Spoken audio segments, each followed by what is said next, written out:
Shalom. Kalau kamu tidak bertobat, tinggalkan rumah ini. Seru seorang pendeta kepada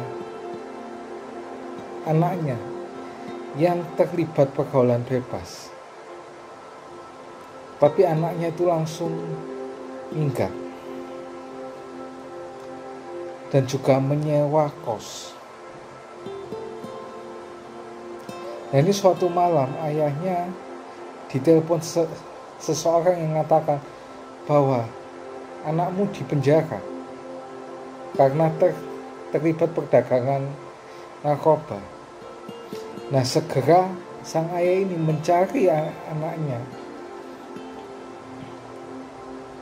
di penjara, tapi anaknya itu tidak ada di situ. Nah, tapi ayahnya ini berusaha mencari tempat kos anaknya. Nah, ini menjelang subuh, si ayahnya ini baru bisa ketemu dengan anaknya. Anaknya itu malah sedang tidur.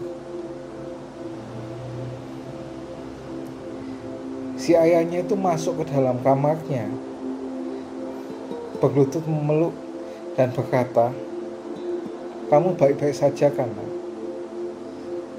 Ayah sayang kepadamu." Nah, ketika si anaknya melihat kelemah lembutan ayahnya, hatinya pun tersentuh.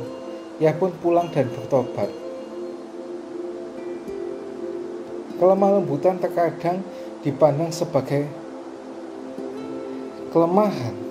Orang lebih suka bersikap keras untuk menunjukkan kuasa dan wibawa. Padahal kelemah lembutan ini lebih ampuh.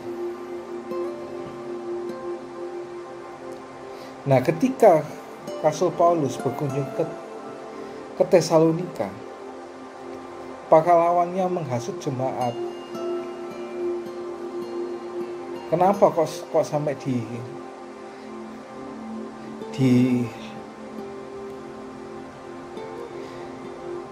dihasut itu? Nah, karena Paulus dianggap gagal. Misalnya Paulus itu kok malah masuk dalam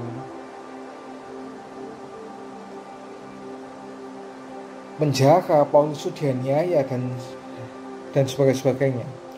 Nah, menghadapi hasutan itu, Paulus tidak bersikap keras dengan menunjukkan otoritasnya sebagai rasul. Ia juga tidak menghabisi lawan-lawannya atau membesarkan diri sebagai bukti dari simpati dan juga mengambil simpati dari orang lain. Namun, ia bersikap seperti ibu yang mengasuh anaknya, yaitu lemah lembut.